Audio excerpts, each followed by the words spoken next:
Hi, this is Bob Samuels from Tech Connector. We're a full-service B2B lead generation solution provider. One of my favorite parts of my job is to host conversations with really sharp marketers out there, share best practices and ideas, and this should be a good one, so thank you for attending. I've got a couple of guests here today, and the topic is on the BDR pipeline. And if you guys can introduce yourselves, I'd appreciate it. Michael, if you want to start. If you Yeah, give a thanks, little bit of Bob. background, your background on ABM, BDR, and a fun fact people wouldn't know about you from LinkedIn. Okay, sure. Yeah, Michael Phelan. I'm the founder and principal of Go-to-Market Pros based in Boston, helping companies grow revenue essentially in the US. And just completed a major study on sales enablement, sales ops professionals in terms of what's happening to the pipeline. Looking forward to sharing that. Fun fact about me, I hold a US patent for a medical imaging product. Very interesting. Yeah. And this, Alicia?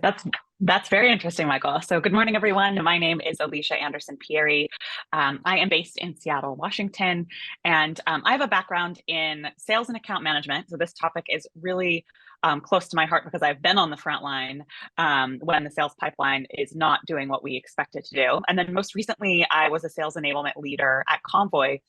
And so really leaning into how to, from an enablement perspective, improve pipeline processes and tracking what's working and what's not working from feedback from sales leaders. So interesting fact about me is that I have 2 cats and I've currently locked them out of the room, but they may decide to pop in at any moment. Thank you both. So I like the topic because it's a nice interface between sales and marketing, and you've got a nice sales background. I've got a marketing background. A lot of folks are, or some of both, but it'll be a good discussion. It's one of those spots where there's a lot of opportunity for a lot of finger pointing, and sales marketing saying, "Hey, we're sending you all these great leads, and you're not doing it right," and sales is saying, "Hey, you're sending us a bunch of crap. You're getting your numbers, but you're not getting us what we need." So it's a contentious spot, and so I'm curious about your input. So Michael, you had the survey. What did you find?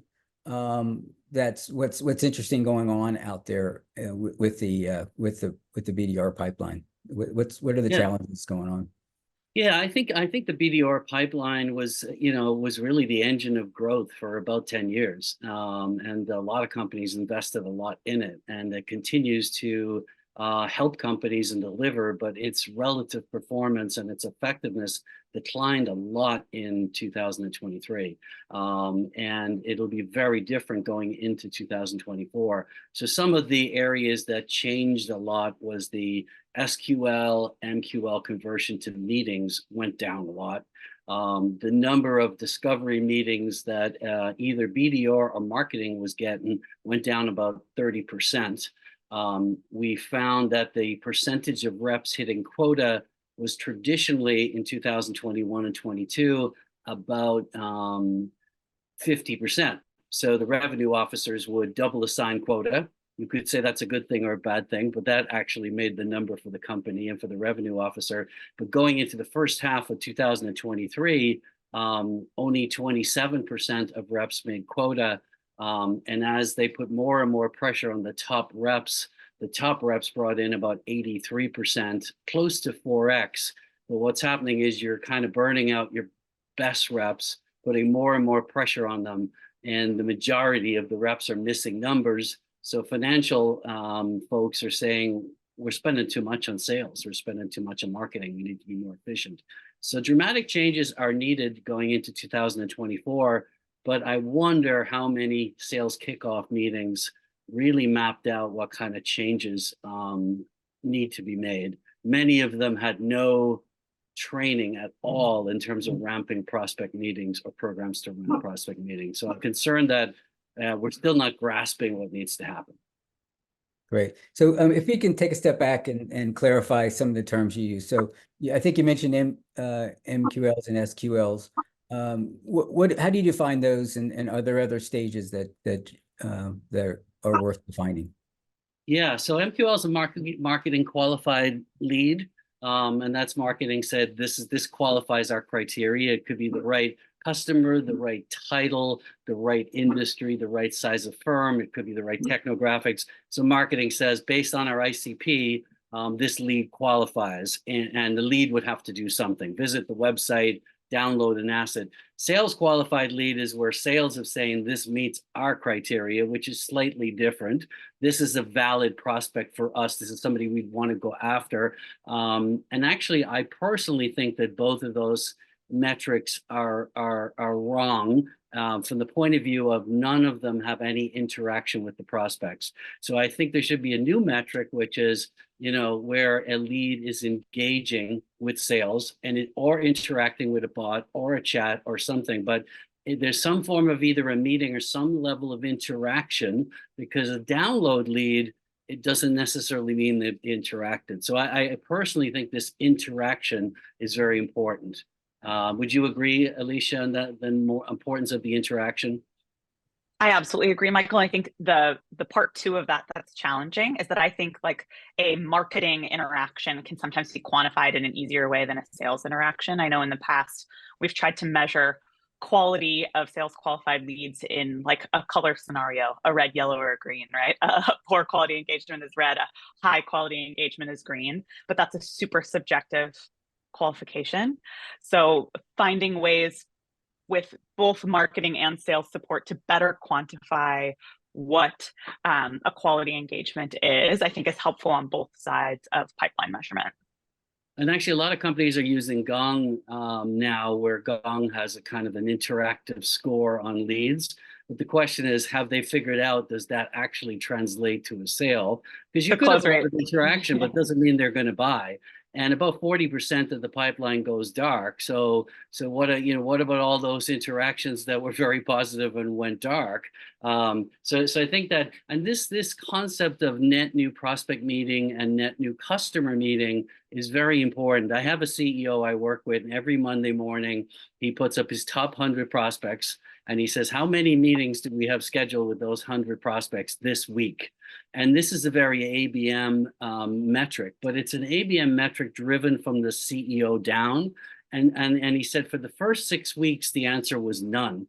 But he said after time, sales and marketing really said, let's get 10 meetings or 20 meetings with, and if you force that to happen, then you force marketing to be more creative.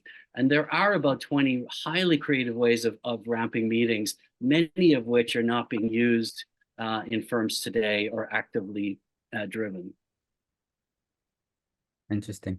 So I think the concept of ICP needs to be clarified a bit. So can you explain how you define ICP, or ideal customer profile? Yeah, I mean, it's a concept that started out in Silicon Valley, as many of these do, and kind of migrated across the country and then across the globe. But it was really, who's your ideal prospect? Sometimes companies do it by analyzing their current customers and figuring out who are our best customers and what are the characteristics of those customers. So it can have technographics, it can have demographics, it can have psychographics, it can have everything from size of company to what industry they're in. It can have the culture of their partners, of them. Are they fast moving? Are they slow? Have a lot of details. And of course, that allows you then to build up, here are the customers we want to target, here are the 27,000 customers we want to target. And so instead of having the reps just chase anything that comes in over the phone or anything that they're personally connected with, you're highly targeted. And one thing that came out of the research that I did was the best reps are they take the company ICP and narrow it. In fact, I was talking to a vice president of sales the other day, and he said, I look at all my losses in a win-loss ratio, and I look at what's the profile of the deals we're losing, what's the profile of the deals that are going dark, what's the profile of the deals we put a huge amount of time into and get nothing out of. Let's take them out of our ICP because they're draining us. And the opposite, what's the profile of the deals we're getting to the final stages, and what's the profile of the deals we're winning? What are those circumstances, and can we get more of those people? So ICP should be ongoing. It should be constantly developed. It should be fed by data. A lot of times companies will do an ICP and not touch it for 3 or 4 years. You've really got to nearly every year and even every quarter kind of take a close look at your ICP. So you can have some problems with narrowing the ICP too much, and you can also have problems if it's too broad. Right. Well, some people will say, well, my target is anyone over 100 employees. You get that kind of stuff. Or my target is Fortune, 10,000. Or, I'm going for companies over 200 employees, less than 20,000. But there's such a hell of a difference between the bottom end of that range and the top end of that range. It's like night and day. So I think in general, the more targeted, the better. I think companies are more inclined to be too broad than too narrow. I don't know if you would agree with that, Alicia. I would agree with that, Michael. The thing I was to jump in with is that I think if companies are not narrowing, trust that their reps are. The reps are narrowing based on where they're seeing effectiveness in their own pipeline management. So if high-level marketing leaders or executives are not narrowing that ICP definition, they should talk to their reps, because their reps are self-eliminating from the ICP definition based on where they're seeing effectiveness. But I totally agree with you that the more narrow, the better, and the more aligned, of course, that marketing and sales are on that narrow definition means that they're going to feed the right leads through to the sales team, and that the sales team is going to feel really confident in their ability to close. Yeah, and I think we've added a tremendous amount of technology, sales technology, marketing technology, and so we're getting a lot of messages out there very efficiently, sometimes to the right customers, but we're overwhelming our buyers, and our buyers are pulling back a little bit. They're being more strategic, they're being more selective. So I call it this concept of buyer value, and what companies need to do in 2024 is they need to deliver much more buyer value. And one of the things that I find with nearly all B2B buyers, they're fascinated by the behavior of their best-in-class peers. So if you're talking to Target knows it's ranked number 17 in the world in advanced marketing personalization, and they know Sephora is ranked number 1, and they know who's ranked number 2. And too often B2B vendors spend all this time, like I had a customer and he did business with Sears, and he was telling me, I want to promote Sears and look at all the great things we're doing with Sears. And none of the top 100 retailers care what Sears are doing. And in fact, if you're working with Sears, they consider you to be a loser. So they only want to deal. And so we need to be able to go in and study and profile the behavior of the prospect's best-in-class peers. Even if we don't sell to them, the prospect doesn't care, as long as we can share the insights. And so when I talk to the best-in-class reps, they do this all the time. They reach out to one company, said, I had a great conversation with one of your competitors, and they get the meeting every time. So if you peel the onion back, I think what sales leaders are missing now is a more programmatic approach. So that's one program, which is what I would call the prospects, competitors, and leveraging insights. There's lots of other ones, which is kind of, comparison of your technology to your competitor's technology in the eyes of the employee, or in the eyes of the employee, the prospect's customers. There's lots of ways of doing it. And in a highly competitive market too, the other one that's huge is demonstrate the prospect has a negative performance gap. So they're not optimizing as well as they can. Show them where they're at, give them a score, show them best in class, and show them the journey. Because the reason why about 40% of pipeline deals never go through is that the buyer has no direction to buy in. If you're buying in the direction of your best-in-class peers, everyone will say that makes sense, let's do it. But if you're only buying a solution that's 5 or 10 or 15% better, are you going to disrupt, your current vendor? So I'm seeing that buyers are less inclined to disrupt their current vendor unless they're going to see, say, 25 to 40% increases in performance. And that's a big change. So there's a lot of what I would call wasted reach out, where the BDRs they're reaching out based on things that the buyer already knows. So the classic sales training is study your buyer, read their 10K, look at their website, all that stuff. I would argue that buyers couldn't care less about any of that stuff. Yes, they don't want you to be stupid about them and their industry, and you have to have a base level knowledge, but there's so many BDRs. Oh, I see you got funding. I know we got funding. I see you got a new CMO. I know we got a new CMO. I see you were bought by a PE company. Like, don't waste my time on stuff I already know. But if you say to them, hey, I see your top competitors are doing a much better job of solving this mission critical business issue. I'd love to talk to you about that, where you're at, how you could bridge that gap.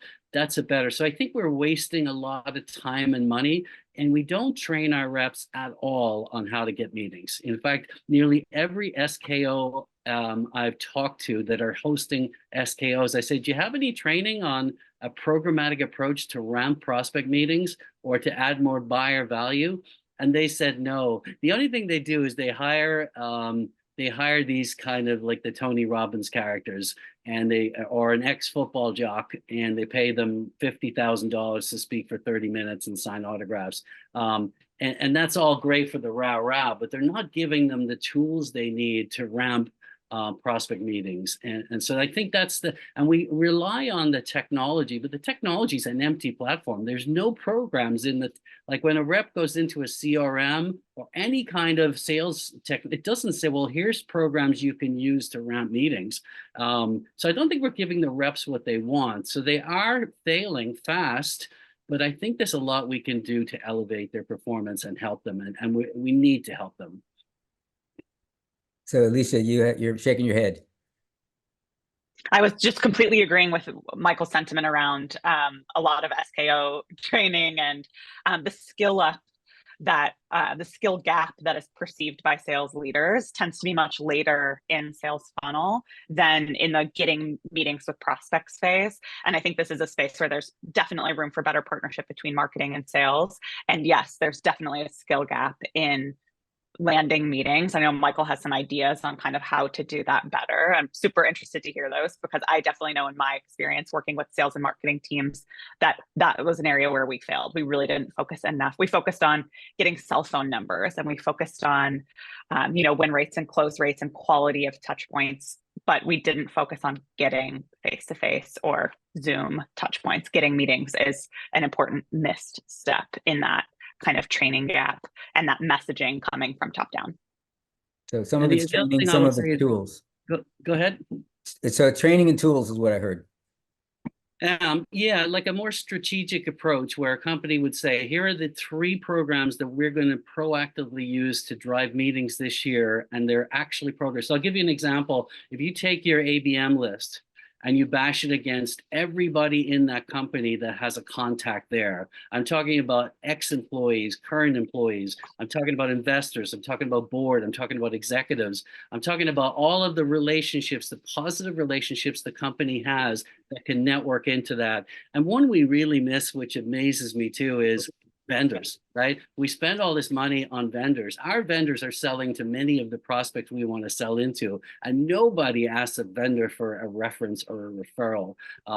So if we did it on a more systematic way, and then we'd say to this rep, listen, you're going after IBM, and we have 27 people in our network that can make a connection to you and open up a door to you. Let's really leverage every single connection we have. So that's a programmatic approach. The other one I'll say is there's so many BDRs now on LinkedIn. The 680,000 have that title, and that's not even SDRs. So once the buyer sees someone coming in with a BDR title, they're going to assume it's someone very young, doesn't know their industry, can't add much value to them, that just wants a demo and a meeting. So they're being shut off just by their title and just who they work for. So I do a lot of work around coming at the buyer from an outside-in perspective, coming at the buyer as a consultant in the industry or as doing a research study on best practices. Buyers are much more inclined to have discussions, and then I bring my client in as the sponsor of the study. So the relationship's very different. And then I do a moderated prospect meeting. I ask the buyer, how are you using your technology today? What do you like about it? What do you don't like about it? What's best in class? What would you like to achieve in the future? Then marketing aggregates all the findings for content marketing, but sales gets to listen to a moderated interview. And when they do, they actually become very, very good.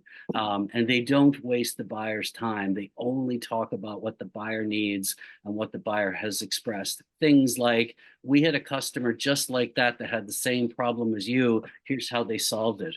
Or we delivered this level of results when we work on this type of problem. Would that be significant to you? So you start to introduce the salespeople who have a lot to add if they get a chance to talk in an environment that's collaborative and friendly and best practices oriented. So there are all these great ways of getting meetings. And if only the senior sales and marketing leadership would take a look at what the reps are already doing and turn it into a program and train them, this would be a lot easier for everybody, I think. Beautiful. Getting some questions from the audience. So there's, I guess, there's the BDR, and then there's the handoff to the account exec. So that's another potential point of failure or point of success. What are the recommendations there or the observations? Do you want to start on that, Alicia?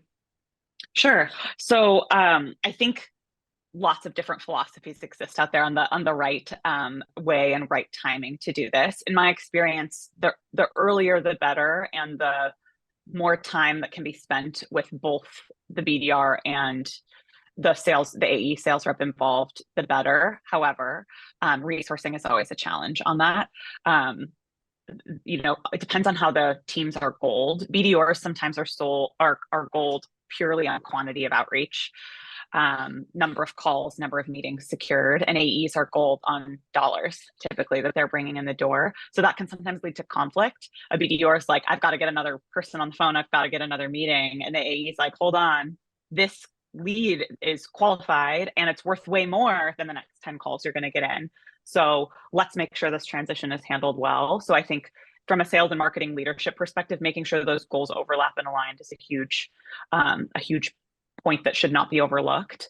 And I think wherever possible, having both those individuals involved in touch points with the prospect simultaneously, at least for one touch point, is really valuable, as opposed to a totally cold transition where knowledge, progress, momentum, and things like that can be lost. So I've seen it tried a lot of different ways, where you have a really large BDR team and they're doing all cold handoffs to the AE team via a CRM or some sort of internal system. I've also seen teams where the BDR team and the AE team are very similar in size and they work really closely together. In my experience, that tends to work better, but it all depends on resourcing, stage that the company's at, et cetera. And that's great. I would add, there's a lot of companies now have said, prospecting is so hard, and what we call net new logos is so hard. We're just going to double down on land and expand. And you could argue that there's some sense to that, particularly if they're very low penetration into these accounts and they're large accounts and they're global in nature. But what I found is the skills to develop and add value to customer buyers is a lot less. There are many of the people we put in roles of an account executive. They're really kind of, I would call them program managers. What they do is they launch a program into the account, they get everybody at the meeting, they kind of manage the process, they get some results and so on and so forth. And they're good at that. But if you said to them, find another 30 people just like that buyer in that company and get them all together on sharing ideas and building ideas, and let's bring some outside in best practices into that team. Let us be the glue that pulls together the best ideas on solving this problem, even if we're not doing everything ourselves, right? That kind of leadership is really lacking. And a lot of the CROs, they think they don't need any help on land and expand for some reason. It's kind of funny. It's like, well, we got that covered. I remember one SaaS company and they were like, we got GE covered.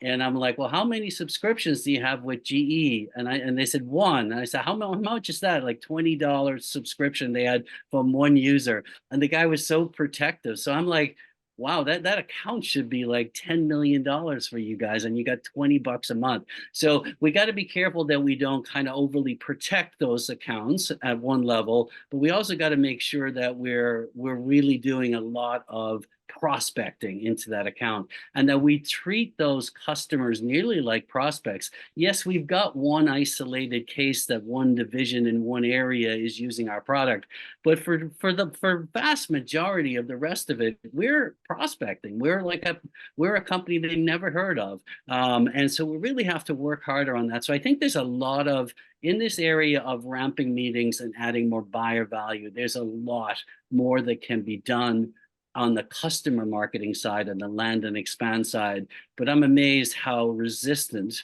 CROs are, that they need any help in that area. They're very okay with, well, I can't get prospect meetings, I can't get logos, help me, help me, help me. But on the other side, they need even more help, and they're very resistant to it. Does that make sense, Alicia? Have you seen that element of the, we own the account, we know everything about it, we don't need any help?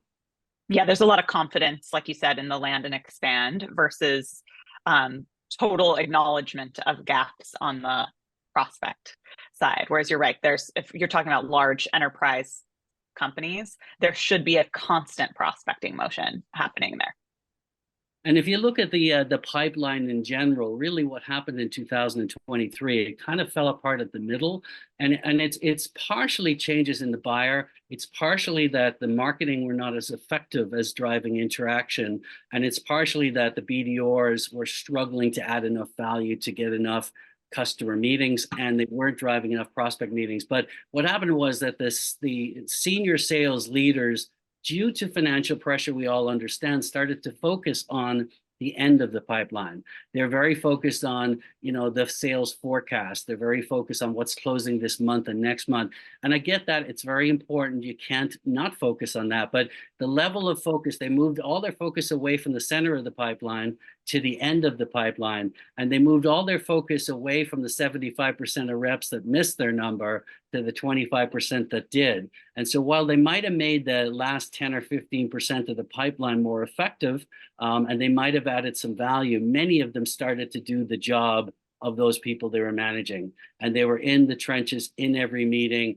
And the finance teams are beating them up, saying, your forecast is not accurate, you're not bringing in the deals, you don't have the velocity. So this move away from the center and kind of collapsed the center even worse. So we have really, that's the piece that needs to be fixed in my mind, is that center of the pipeline where that sales marketing handshake takes place, but also where that value exchange takes place. And many people will say to me, well, Michael, it's all about positioning. We just need a different headline or some different copy. And I said, no, it's not. It's about, are you adding enough value to that buyer? So sometimes I say to sellers, could you get a meeting with a buyer without mentioning what company you work with and what you sell? And if you could get a meeting with a buyer just based on how you can help that buyer be a better value, add more insights, help them, in what they're doing. If you could do that, you could sell anything.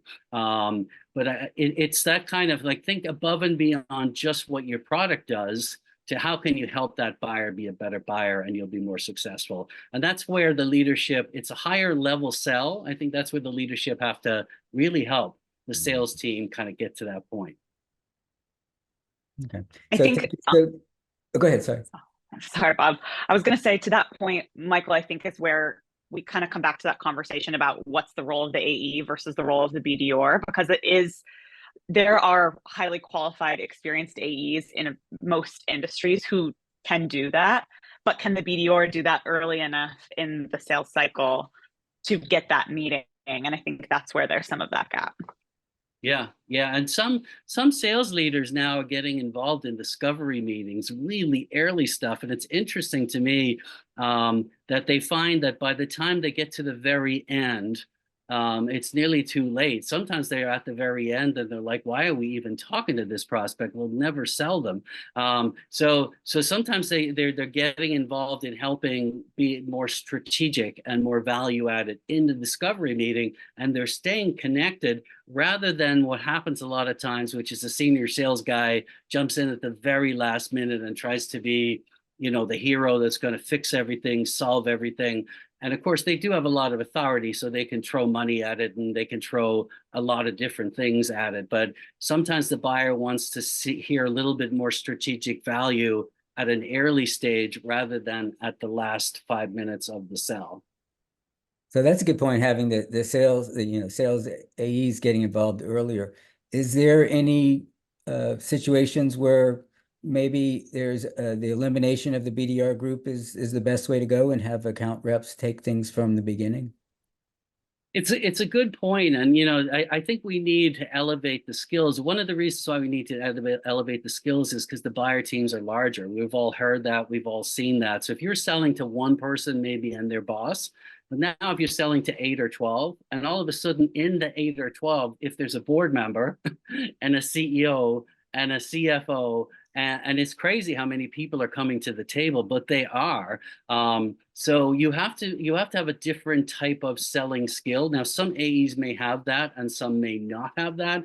Now, you certainly would say, well, if 75% of the sales, the BDRs are missing quota, let's get rid of the 75% and just keep the 25%.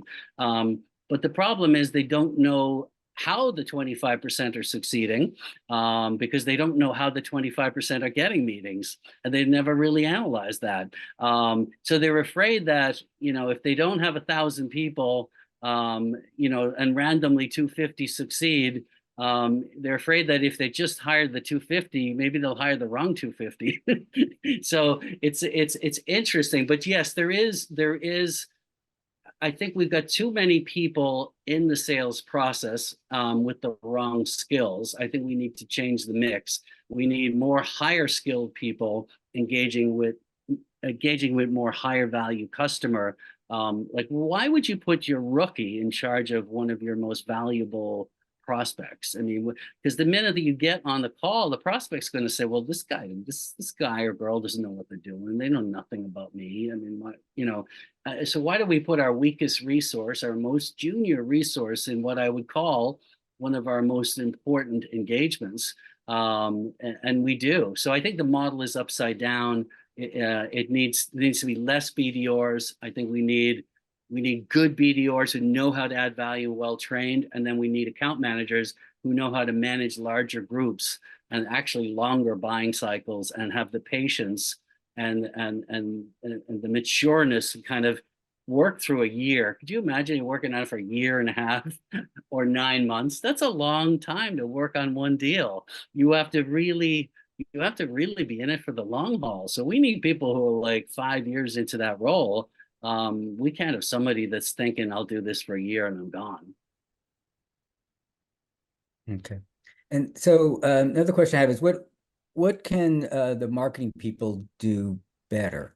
I've seen some marketing programs where it's multiple touches before it gets sent over. The idea of it is to enable it so that you've got a pre-nurtured lead that's been educated, they've engaged, they show interest, and arguably they're ready to speak with an account rep and maybe skip over the BDR stage. Is that something that's feasible? Well, I think one of the things that marketing needs to do is, as they're creating these programs, let's say we're creating a program that adds buyer value. Let's say we're doing research on best practices of the competitors, we're publishing content and so forth. Give the salespeople something that they can use as part of that program. So, for example, if there was a scoring where we're scoring a buyer on how well they're solving this particular problem, and they get a score of between 1 and 100, and they get some feedback. And if they have a meeting with sales, they get a deep dive on how specifically their competitors are performing against this particular company. And the reps are the one that have that next level down. So think about lead gen as a kind of a 1, 2, 3 punch, where marketing might serve up the first 2, and the sales has something really tangible and higher value on the third. I would say that's one thing. I say marketing needs to change its definition that an MQL or an SQL is got some interaction with the prospect, and that we're really we're getting the prospect to ask questions, to contribute information, to engage in a conversation, because sales can really take that and build on it. But if you have somebody that downloads a white paper, you know, they really struggle with how to get them to engage after that. But if someone is actually, oh, I see that you answered this study in the following way, really interesting. We're seeing something different in the market. Would love to talk to you about that. You know, so it can use the challenger model, but you have actually got some customer input. You've got some content to work with that's from the customer. Does that make sense, Alicia? Absolutely, yeah. Michael. I was going to say, I think that the piece you were getting to that resonated with me is like the data piece from marketing across to the BDRs and the sellers is not just, hey, this person requested a demo, or hey, this person engaged on the site, reach out to them. And sometimes, like I said, that handoff between marketing, even to the BDR or whoever's getting it at the stage, is like through a CRM. That's been my experience, that sometimes those lead handoffs come through Salesforce or another CRM, and it's not robust. It's like, hey, here's an intake lead. It's super high level information about the contact and where they're at. There's not enough like this person engaged for 20 minutes on this white paper, this third page of this white paper, which would help so much in BDR reach out to be able to say, hey, I saw you were really interested in this topic.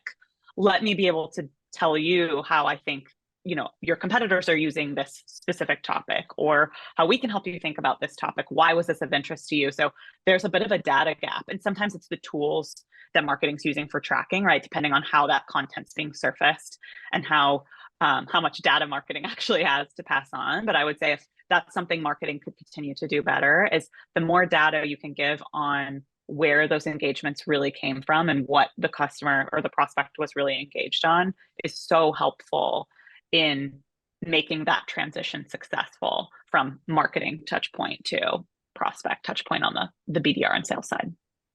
Yeah, it makes sense. And, you know, how do we, you know, we spend a lot of money on thought leadership and marketing, white papers.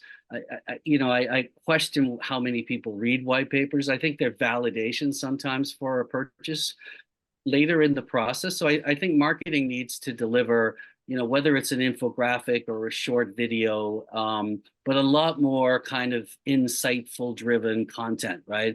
And don't focus on the technology that's used, focus on how they're solving the problem, and show your product and technology from the point of view of the customer, the prospect's customer, or the prospect's employee. So I'll give you an example of that. Like in the consumer world, you know, when BMW is selling their latest car, right? You know, it's driving, it's a convertible, beautiful music playing, they're driving through the mountains, and they're showing the gear changes and everything. And you feel like you know what it's like to drive that car. You feel like you're in that car. But in the world of software and technology, we very rarely give a customer an example of what their day would be like using our product. Or what would their day be like using the current product they have versus the product we're suggesting. So I'll give you an example of that. I was working with a client. He wanted to sell premium technology service to AT&T. And AT&T had been using a vendor that was really subpar. And they had worked with Comcast for years, and they had a great technology. But they could not get a meeting with AT&T for 5 years. So they said to me, Michael, come up with a strategy to get us into AT&T. It's our number one prospect. We would die for a meeting with AT&T. So what I did was I said, well, let's put some customers through the Comcast system, SMBs in this case. Let's put them through the AT&T system. Let's do a side-by-side video that's recorded. We'll do a side-by-side video comparison, and we can show AT&T how bad their technology was, how good this other technology is, with the exact same customer and the exact same problem. So we did it, sent it over to them. They sent us a note back saying, how dare you make us look bad? Then the next day they sent us their JD Power Awards. And then the next day they said, if you write a letter apologizing for doing that video, we'll meet with you, because clearly the other technology is much better than what we have. but you know what I mean? We're visualizing what it would like for their customer to use one technology versus their customer to use another in light of their competitive comparisons. Now, sales are not going to come up with this strategy, but for for product leaders, for marketing leaders, for sales executive, we could do that against the key competitors. We could show, so visualization is very important. Visualization in a way that they wouldn't normally see is very important. So really creative ways of bringing your product to life and showing what it's really like. And let's bring in some of the learnings from the consumer marketers in terms of the way they create an emotional experience. That's the other thing I would say is a lot of people say B2B buyers buy on emotion, justify on rationale. Very rarely do we sell on emotion in B2B. And we're really missing that. We're missing, what would it feel like for me to have your product in my day, and how would that make me feel? Not like I'm going to be 5% faster or 2% cheaper, but what would that make me feel as a professional? How would that enhance my life? How might that grow my career? How might that help me, whatever, so am I going to leave work feeling better about my job in the end of the day? Am I going to be smiling getting in my car? Or am I going to be in a real foul mood because nothing worked and nothing connected and nothing synced as I go home? But we really miss the emotional side of things. And I think anything we do in terms of visualization and emotion on the marketing side will have a big impact. Excellent. So one of the questions that came up is about BDRs and organizational structures. Have you seen any benefit of BDRs under marketing versus sales, and likewise, have you seen benefits of marketing being under sales? You want to tackle that one, Alicia? Sure. I see Robert's question in the Q&A. Thank you, Robert. In my experience, having both teams under one single leader as a CRO has worked better. I'll tell you a story of when that was not the case and it did not work. I've worked at organizations where they're completely separate, reported up into different C-suite leaders. And we had a sales leader who decided to really, really narrow the ICP that we were targeting. And in fact, we went from basically a sales pipeline of, say, 1,000 down to 160 in the course of a few months because we were narrowing so closely. And marketing was actually not told about that. So huge miss in that communication because the leadership teams were not communicating cross-functionally super well because there was the absence of one single CRO revenue leader. So marketing was continuing to cast a super wide net in MQL, and on the SQL side, we had a super narrowed focus. So in my experience, having one leader or just leaders who communicate really well, if you're leading separate marketing and sales teams, is a really big key to success. And on the topic of where the BDR role should sit, that's a great question. I've definitely seen BDRs report into marketing. I've seen BDRs report into sales. And where I actually saw the biggest success was BDRs reporting into sales, but having ABM counterparts that sat on marketing. So we had like ABM managers who sat on marketing and had like a one-to-one relationship with a BDR on the sales side. And that was the relationship structure that I saw work the strongest because you were able to keep those lines of communication and support. The skill sets are different, right, between a BDR and an ABM. So bringing up marketing perspective and bringing that, that BDR sales skill together was really what worked best in terms of landing meetings and moving things through from early funnel into central pipeline faster. Excellent.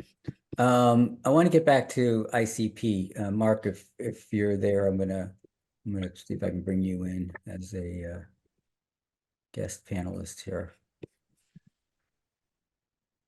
So the ICPs, the figuring out what's an ICP, what's not, what's an ideal ICP gets to be a challenge. Mark, do you want to share some of your thoughts? Because we had a good discussion on this not that long ago. I tried to start my camera, but for some reason it's not wanting to come up. So apologize for that. Anyways, so I've actually done a lot of research around this, and I like where you were heading, Michael, which, by the way, I looked on LinkedIn. I think we connected about 6 or 7 years ago. Oh, yeah. The customer portfolio analysis, it sounds like a mouthful of words, but basically what I find consistently is that roughly a third of customers create almost all the profit for a company. And you think about it this way, some customers hear your value proposition better. You need the solution faster, willing to pay more for it, stay longer. So you're looking at like a really excellent customer lifetime value.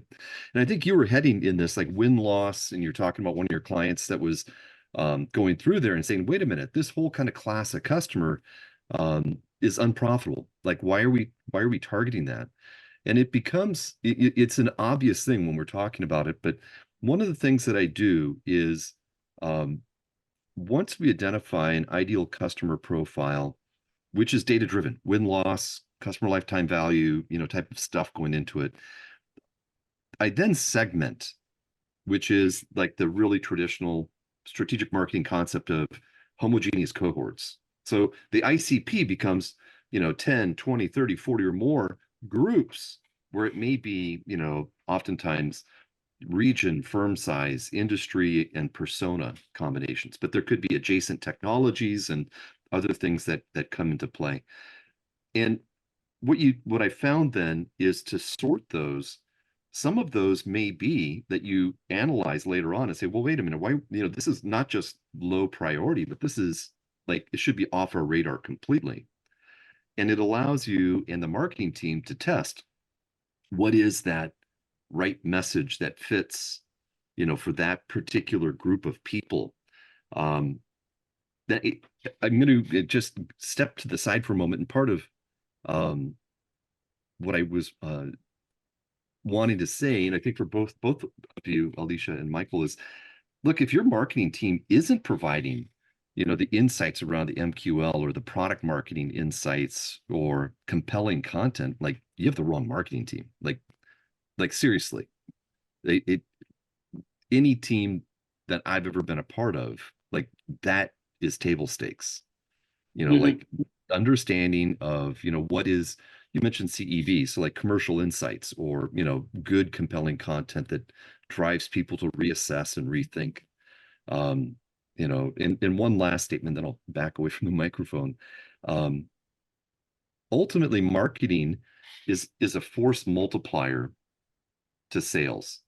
Like, yes, you can get sales productivity increases, but by and large, if the CEO says, hey, we need to double revenue next year, generally the chief sales officer or CRO is going to say, okay, we need to double the sales force. It's a very linear, it tends to be rather linear, right? But marketing, if you're going from somebody that, if I took your comments literally, from being, irrelevant to being a force multiplier, you could probably double that revenue without an increase in headcount, just by having more strategic people in place there. But I've really enjoyed the conversation. You guys have had a great back and forth. I've really enjoyed it. No, that's great. That's great ads there, Mark. Yeah, I think that, if you look at the characteristics of high growth companies in 2023, there's no doubt that they're investing in marketing and they're investing in customer research and prospect research and insights. I will say, though, we have to call, there's not a CEO out there that's not on the platform talking about the deep, deep insights that he has about everybody in the market. And when I really question them, and it's kind of like Gartner, it's like your Gartner analyst that's been talking about, buyer changes and spends his whole day talking to people who are sponsors and sellers of technology and hasn't done a study on the buyer in 20 years. But there's a lot of bull, I would say, in terms of companies that view buyer insights and deep buyer insights and do it on a continuous basis. So I think that it can be done, but it's not a matter of the right marketing guy or the bad marketing guy. It's a matter of the commitment to do the research, the commitment to engage the customer on a continuous basis again and again and again. So you're adding more value. The other thing I would say on ICP, I think the biggest issue I would say on ICP is when I do an ICP or I'm working on a TAM and I say to someone I'm talking to one of my clients and say, well, what percentage of your total addressable market is in your database? The answer is always less than 5%, sometimes 1%. So we're going after ABM, yet we haven't even done the work to identify the companies, bring in all those companies into Salesforce, bring in all the contacts into Salesforce. So we're only communicating to a tiny percentage of the market. Why would ICP not directly go to building a custom database, to integrating that into the CRM, to making marketing communicate with 99% of the market and not 1% of the market? We're always expecting that sales is going to find all those contacts and fill them in. But there's much more effective ways of sourcing and building databases these days. So I think that, on the ICP side of things, for me, that's the big, that's the big issue once you get your ICP, get not only every single corporation, but get at least 12 or 15 of your key potential buyers identified and into your database, and then start building it from there. And very, very few companies do that. It's amazing. It truly is, or have done. So actually, I've done a lot of primary research on this, and roughly 70% of organizations get this wrong. And 90% of them produce low performance. So they're selecting the wrong accounts. They're investing time and money in them. They have no insight about them, and then they expect to do well. And 100%, I agree with that. Even if you select the right accounts, if you don't do the work on building a custom database, you're wasting your time. So I would say a lot of them have they have a good sense of who they want to sell to, but they miss the most basic and obvious part of it is, let's build a custom database. And sales would love marketing for that. Like if marketing went out and said, you know what, we have 1,700 corporate customers we're targeting. Every one of them is in Salesforce, and there's 10 or 12 really good, relevant, up-to-date prospects in there with all their contact information. Like if that's the kind of value that marketing can really add to sales. And then you can say, okay, now let's partner up to both market and sell to them. But you've given sales, the other thing that marketing could do, I have programs that actually generate, they're sponsored by marketing, but they actually generate meetings for sales. If you want to be the best friend ever to the sales organization, you get them meetings with their key prospects, and they will love you forever. I've had so many marketers say, sales won't work with us, and sales doesn't do this, and sales doesn't do that. If you set up meetings for them, they will do everything you want, and they will partner up with you, and you can both listen to the calls, and you can kind of both say, well, what could we have done better or differently? Or we can look, but getting meetings for sales is the hardest thing now, and that's where we need the most training, and that's where we need the most value add for marketing. But I talked to a panel of marketers the other day, and I said to them, meetings with prospects and customers is tanking. And what are you guys going to do to solve that? And I was very interested to hear that most of them said it's not our problem.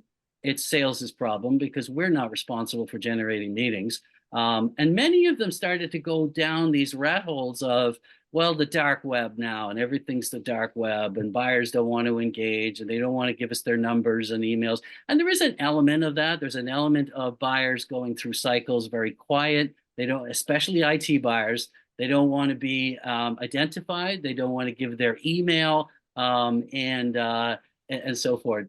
So so there's a lot we can do to add more value, I think, from sales, from marketing coming into sales. 100%, I agree with that.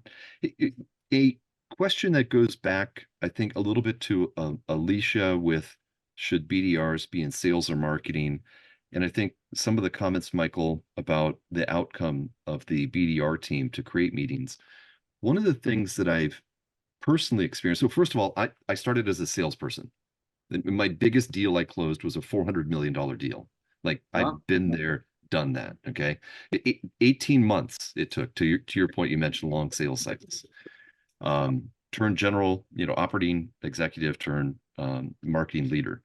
And so I hopefully come at it with a rather even-handed thing. But one thing I've seen is BDRs, again, young, agree with your point, Michael, but they try to close for the meeting rather than trying to close to help. Mhm. Now, closing to help infers a meeting, but I've never seen a buyer, and me as a buyer, I don't want to be closed for a meeting. Right? Yeah. I want, if you can show me how you're going to help me, get me the expert to talk to about a problem I have. Anyways, it sounds like a nuance, but it actually was a very tangible change to remove this push, like, hey, I have a live voice. I've, asked a couple of questions about their day and I want to get a meeting. Mhm. True. And it doesn't work.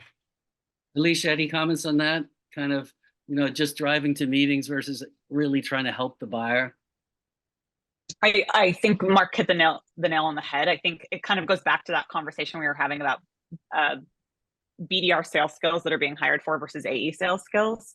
Yeah. Excuse me. I typically see the AEs, especially senior AEs, are hired with that innate sales skill, that it's not about closing a meeting. It's about showing value and help, and the meeting comes from that. And it is a nuance, but on the BDR side, they're not necessarily advanced skills enough to understand that nuance and how to communicate that differently to the buyer. Super. Okay, we're almost out of time. By the way, this is really good discussion. We'll have to have another one. One last question on AI, artificial intelligence. Are you finding, and I'll ask this to the audience too, are you finding any tools that are really cool as far as helping with the messaging or with the research or with the segmentations?